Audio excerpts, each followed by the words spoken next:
our picture for day 13. It's a picture of 5... What? Oh, it's day 23. Well, 1423, it's only 9 days difference.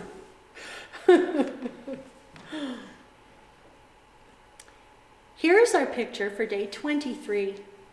We're just 1 day away from the end of our Advent calendar and 2 days away from Christmas. This picture is a series of little chicks. I think there's 5 or 6 of them nestled together in the center of this picture.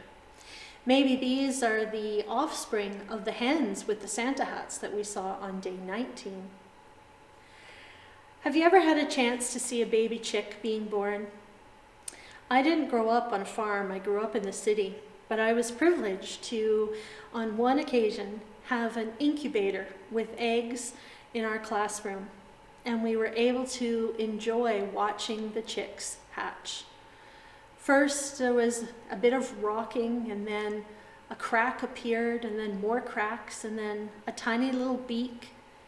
And I was so excited. I remember I was waiting for this fluffy pale yellow chick to pop out.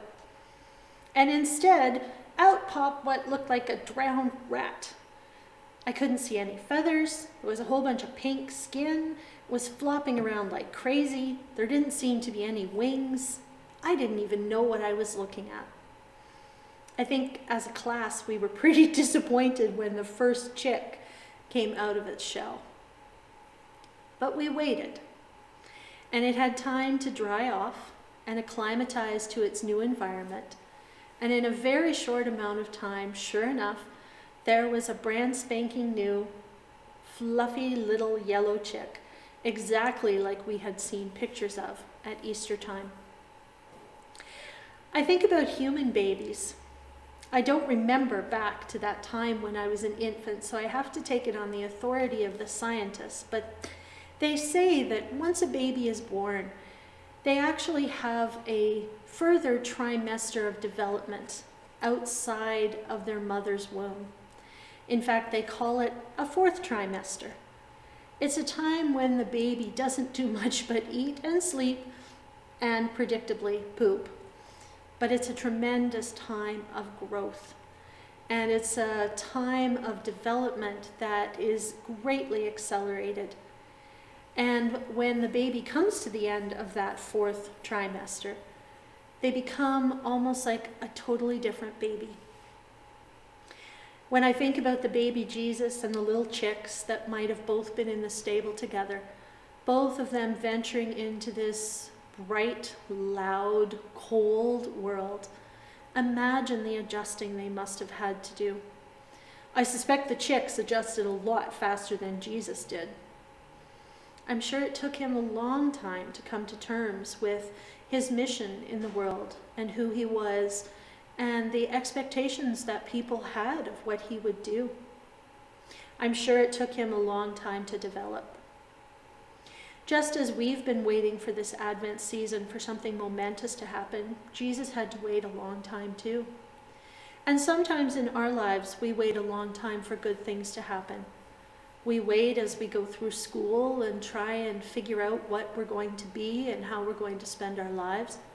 We wait as we gain experience in our chosen field or change what we want to do multiple times and become something different. We wait to find the one person that we want to spend our lives with, and sometimes we have to make changes in that area too. Life is about a series of waiting and adjusting and learning and growing. It's about taking in our world and understanding it and growing into it and becoming who we are meant to be. And who that we think we are meant to be changes too.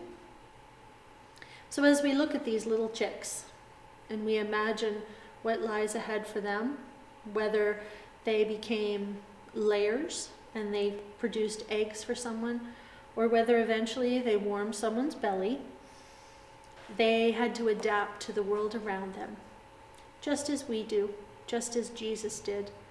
But remember, it's an ongoing process.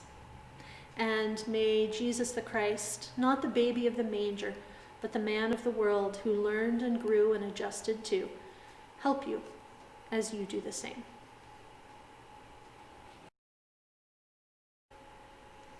Here we are with day number 23, the Christmas chicks. Let's add it to the picture. We're so close, just one more after this.